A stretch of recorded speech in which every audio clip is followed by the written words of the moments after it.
Hello again. Thank you very much, Laura Romano, for being here today. Would you like to introduce yourself to the people?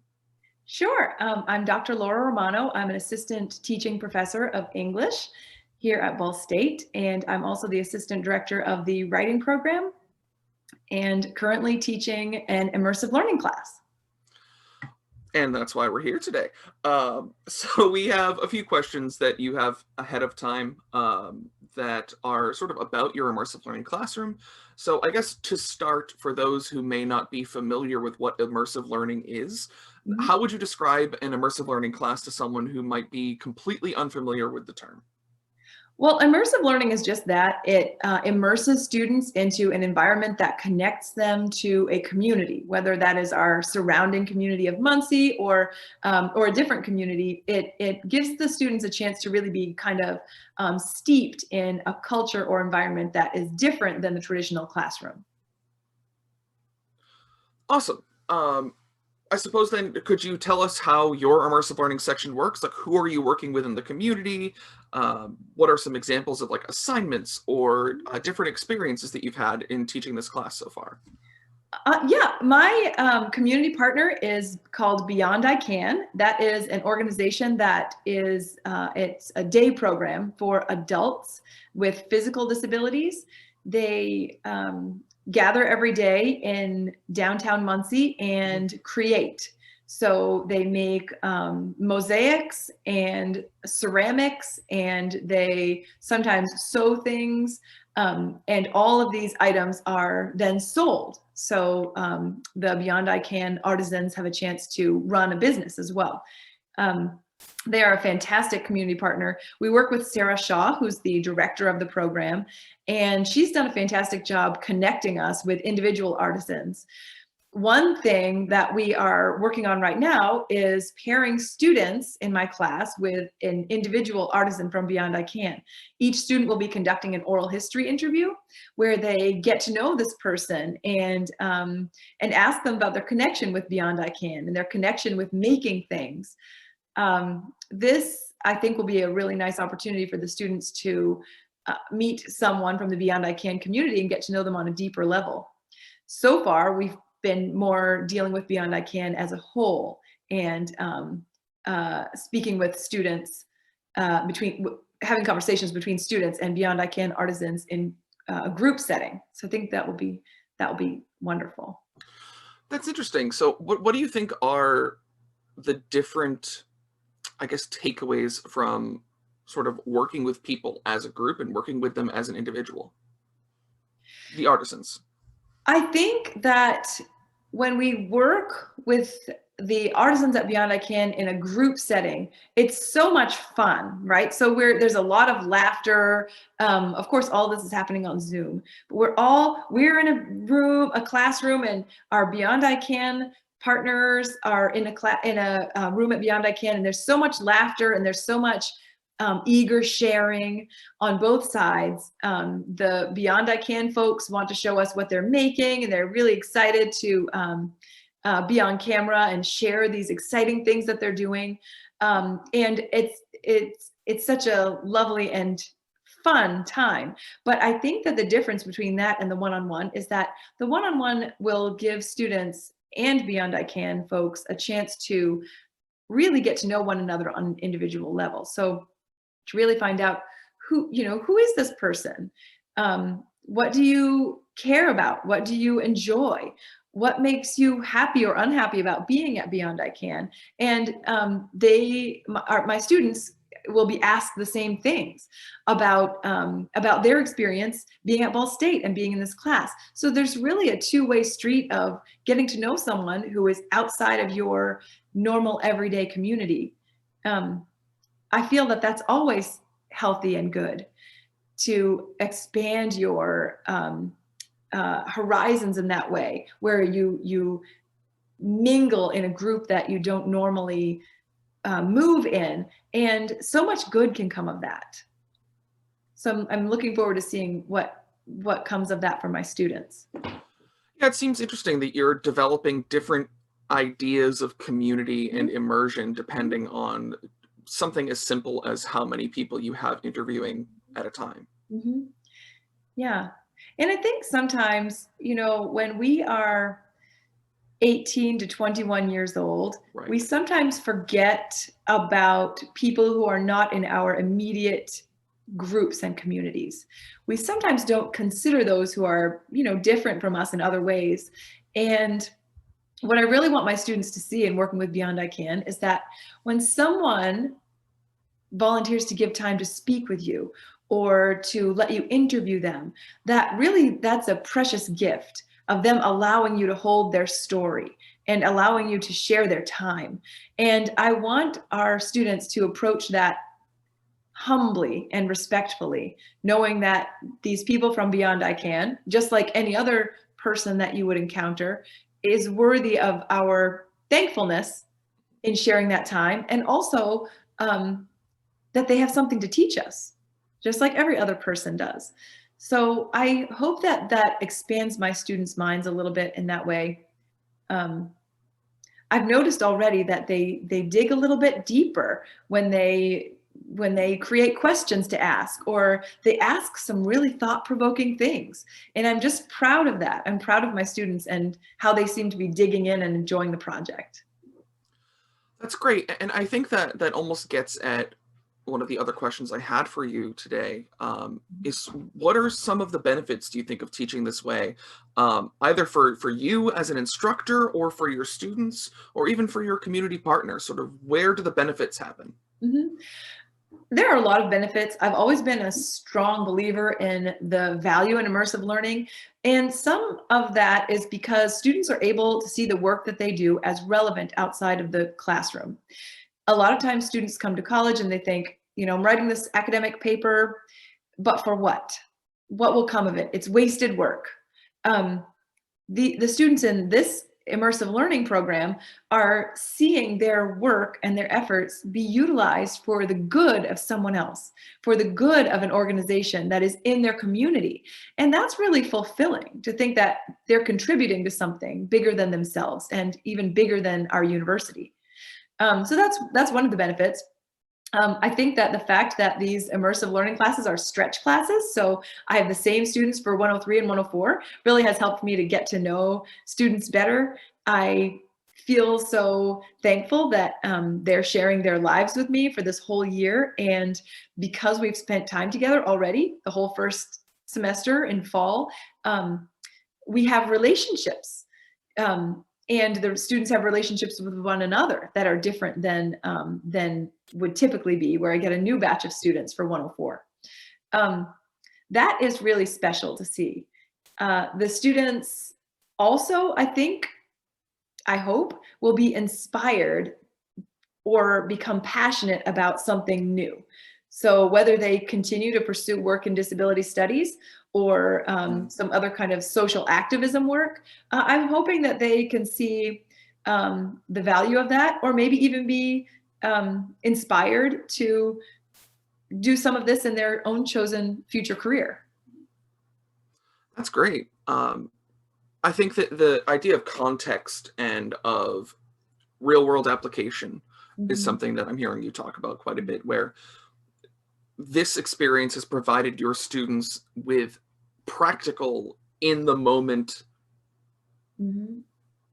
solutions that they can put out into the community, right? Right. Mhm. Which is fantastic. And that's Mhm. something I think that in normal comp classes, or traditional comp classes, I should say, Mhm. we're always trying to impart that notion, Right. right? Right. Like, this Mhm. matters. No, we promise. But Right. you don't really have to have that debate with your students. No, they can see it. That's the beauty of it. Yeah. And I just feel so thankful that they are given the opportunity to learn that at such a young age, Mm, because then that translates into the whole rest of their college experience, right? That humanitarian uh, side of life, that whole part of being the idea of civic responsibility when you live in a right. community is important to understand and learn. But a lot of people don't learn that until they're older. And some are never given the opportunity to learn that in the way we do here. And that is valuable because, in college, we educate students uh, to impart to them the skills they need to have a career. But equally important is our responsibility to help infuse them with with qualities that will help make them good citizens and good human beings in this global human community. And this really helps with that. Sometimes just stepping out of your own group, your own community, can help you to gain perspective on your own life. I know there have been times I've had difficulties in my life, and I get so wrapped up in those difficulties. Mm-hmm. And then when I meet a friend and we talk about something else, all of a sudden I think, oh, the world is bigger than me. I am not the most important thing. And so my struggles, then they become smaller, right? And I start to think of myself as part of something bigger. And if we all do that, then I think a lot of good can happen. Hope, that's the hope, I think. Just a small follow-up to something you had mentioned very early on in your answer to this question. You mentioned just sort of being able to work with your community partner, and that your students have done work that has helped them. What are some examples of some of the things that your students have done for and with Beyond I Can so far? Well, one thing that we're working on right now is we're working on a set of brief oral history interviews of people who have connections to or ties with or an interest in the physical disabilities community. So not necessarily Beyond I Can artisans or members. Those are we're taking those oral histories as well, but that's another project. But for this one, we're talking about maybe the mayor of Muncie, and maybe special ed teachers at Ball State or in K-12 Muncie Public Schools. We're talking to education students that are undergrads or graduate students, people who work with those who are struggling mentally or physically within our community. And we're getting brief oral history interviews that we're turning into paragraphs, a paragraph for each person, that we're going to be putting together into a large poster that represents various points of view that give a description or a snapshot of physical disability in Muncie. And I think that's been really eye-opening for the students, but those at Beyond I Can are so supportive and appreciative of this work that we're doing, because we're reaching out to others beyond I Can to talk about their programs and their products and what they offer the community. So in doing this, we're able to spread the word about Beyond I Can services, but we're also able to make important community leaders aware of needs in our community and aware of struggles that we're having here. And that sharing of information just allows resources to be shared and allows people who have resources to have a heightened awareness of what is needed so that good work can happen. And so I think that Sarah has mentioned several times that that's been a really helpful project for them. We're also going to be using our oral history interviews to compile a book of Beyond I Can artisans and their stories. We're going to be then giving this book to Beyond I Can and telling them that they can use those for whatever they would like to. Sarah at Beyond I Can has mentioned that she would like to turn some of those into promotional flyers that she can distribute to people who are interested in joining Beyond I Can, or to people who have resources that can make a difference, to people who have grant money to distribute. Right. All of that kind of helps to show on a more human level the work that's being done at Beyond I Can. And because we have students with, time to write and, an assignment to write, we have maybe more man hours to put into that than they do at Beyond I Can. So I think that's another thing that will be helpful for them. That's fantastic. A lot of great work that seems to be going on in this class, working with this community, but also going beyond. That's not something I had realized you would be doing, is sort of going out into the community at large of Muncie and seeing how the interaction with Beyond I Can has worked in the past. That's fantastic. Yeah, it's great. Well, and that's what oral history is at its core. It's how many facets to something can we show and allow those facets to mingle together just by bringing them Right. all to the light? And so, I think that it would be easy to say, oh, let's interview those at Beyond I Can. And of course we'll be doing that, but disability, physical disability, has a ripple effect all throughout Muncie. And there are many people who have something to say about physical disability or who are trying to work to address some of the issues that this community is having. And so I think that it only makes sense to talk to as many people as possible. That's great. And I think you almost foresaw a question I was going to ask you next, which was like, what is the benefit Mhm. of this oral history that you keep bringing up? Like, why is that such a heavy focus for you? Yeah. But I think that does answer the question. Yeah, I think so too. I've always loved oral history because of just that. It allows us to present more facets to something than we Hmm. would otherwise see or hear. It gives more people a chance to tell their story. And when you think as broadly as you can and get as many facets as you can, that's when you're going to get the most complete picture of what's happening. Right. So, And I think that this is just sort of coming to me now, that there is a benefit then for you being your class being so heavily immersed in the world of Beyond I Can, because there is a difference between a group of students who have been working with this organization mhm, since September, mhm, sitting down with a group of people and interviewing them, right. versus a group of people going in Mhm, cold and right. saying, "Hi, I'd like to interview you." Yes. You can get a lot more out of an interview and out of a discussion with people that you've known for 6 months. Yes, absolutely. Because the people at Beyond I Can are much more comfortable with my students now, but Right. also because my students have a background now. We studied the Capitol crawl that led to legislation that improved quality of life for people with disabilities. We have studied uh, what it means to be an interviewer or an outsider going into someone's community and the humility Right. that we should feel when we do that. They've had a chance to study all of these things and to consider their place within all of this before we kind of drilled more deeply and were face to face with our interviewees. So I think that's so good for everyone. Yeah. And just the subtle difference of seeing someone as a whole person as Mhm. opposed to a subject. Absolutely. Absolutely. Yes. That's so important. Not just when you study physical disabilities, but any time in life. Of course. And a lot of the lessons that my students are learning here will translate into real life fantastic things to know, right? Right. That will, like I said before, that will help them to be better citizens and better human beings. That's great. Yeah. Um, this next question sort of comes from the realization then that not everything goes smoothly when we teach, right? So, have you, your students, your community partner, had any struggles from engaging in a course like this?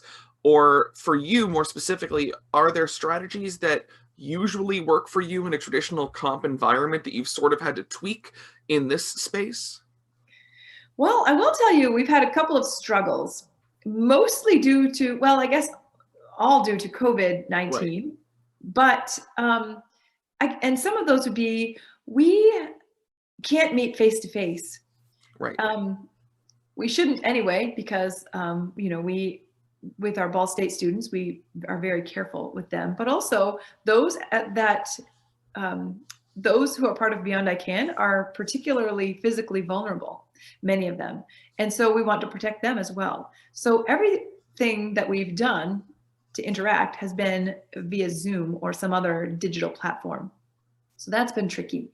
Um, but also to add to that, this assignment that I was talking about, where mhm, students are in pairs and they interview someone at Beyond I Can, that was actually supposed to be their first assignment for this semester.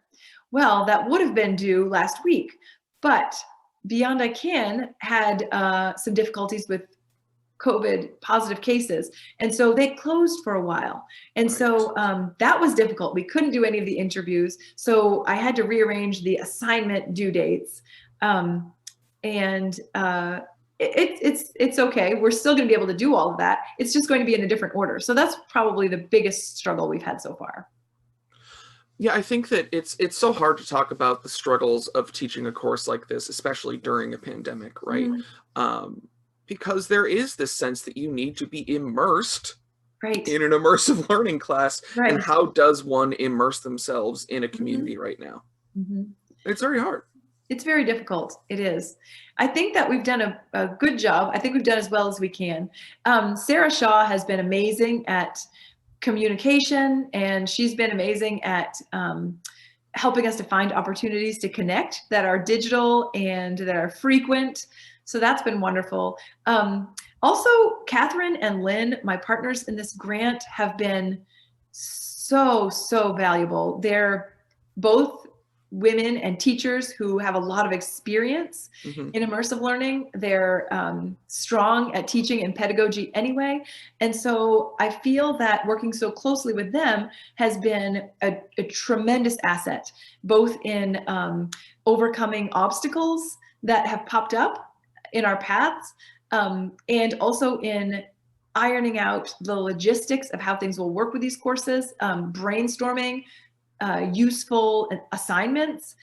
All of that has been wonderful. And I think the three of us have worked well to support one another and to make this the best possible experience for our students, pandemic or no. That's fantastic. And I think at this point, both Dr. Ludwig and Dr. Jones have mentioned that one of the difficulties with teaching an immersive learning course is that it is a lot more work up front for you. Yes. There's a lot more planning, a lot more logistics. Mhm. Do you think that sort of having this cohort of two other people who've been doing the same thing at the same time has been helpful to you, has been a boon? Oh, absolutely. I can't say that enough. I mean, having two partners Mm-hmm. has been incredible. We share resources, we share what has worked and what doesn't. Sometimes we share discussion questions that have to do with the Right, right. resources, or assignments that might be related to the resources, or writing prompts that we think of that could be really cool when you read this or that. And so that has been incredibly helpful.